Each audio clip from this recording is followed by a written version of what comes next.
ఆ కుర్చీని మార్చబెట్టి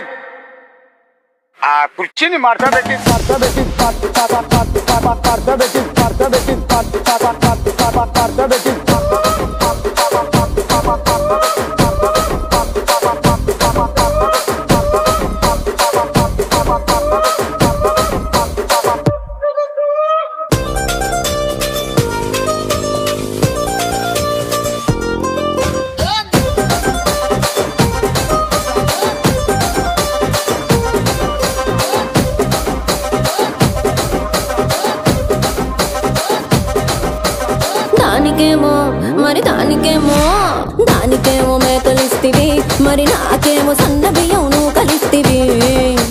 మేకలేమో మందలుగా పెరిగిపాయే, నాకిచ్చిన నూకలేమో ఒక్క పూట కరిగిపాయే. ఆడపచ్చరాళ్ళ జూకాలిస్తివి, మరి నాకేమో